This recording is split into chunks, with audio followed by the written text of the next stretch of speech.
Hello, Pagosa! Happy Saturday! I'm super excited for today's story time because today we have an explosion of color in a fun science experiment.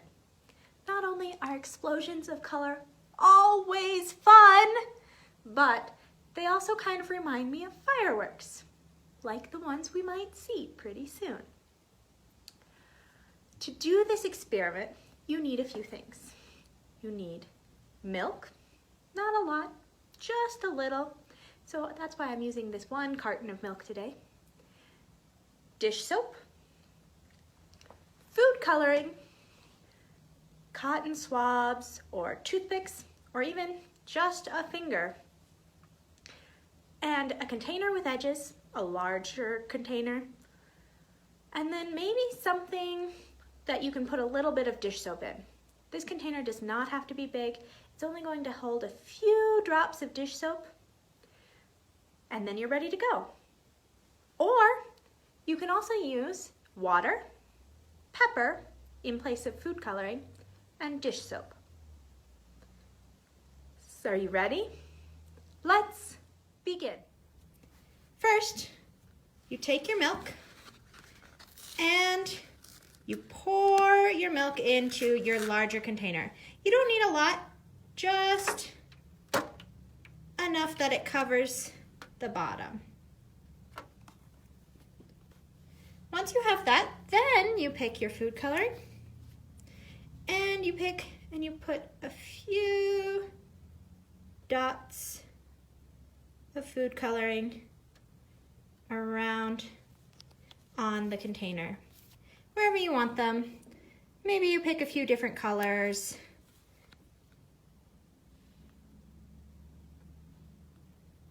It's fine. You keep going until you have all the colors you want. Try not to mix them right away when you put them in. It's not bad if you do, but it works better if there's a little bit more variety.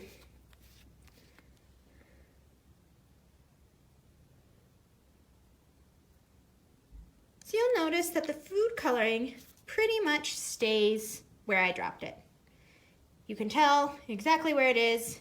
It doesn't spread out too much. It just kind of sits there. But when you take your dish soap, you just need just a little bit, and I have this little container just to hold the dish soap, but you really don't need much at all. That's more than enough. Grab your Q-tip, cotton swab, and just dip that into the dish soap so you have something that looks like this. Now, touch that cotton swab to the milk. Look what happens. An explosion of color. Do it again. And again. And maybe press and hold for a while and just see. Look at that.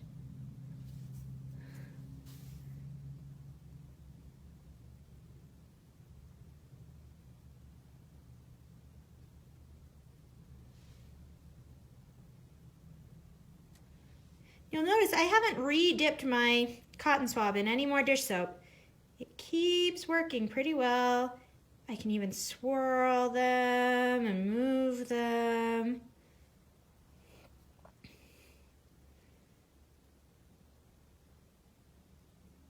So what's happening here is that the dish soap is breaking up the surface proteins of the milk, the fat proteins of the milk. Up until then, the fat proteins made the milk have a surface elasticity, a surface tension, so that it stayed where it was. But when the dish soap comes into contact with it, that soap breaks up the proteins, and as it breaks up the proteins, it moves the proteins away and thus moves the milk, mixing up our colors. This is one of the reasons why it's really important to wash our hands, because soap works the same way on a lot of other proteins, including the proteins that are found in bacteria and on viruses, like the coronavirus. And it helps move and disperse that and weaken it so that then once we add water, those proteins wash away.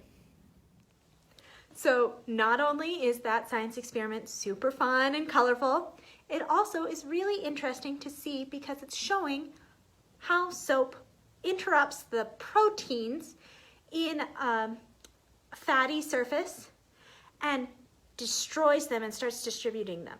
And that's what happens like when you wash your hands, which is why it's really important to wash your hands right now, because the soap will break down the surface tension and then also the protective coating as well as the proteins and allow you to wash things away like viruses or bacteria.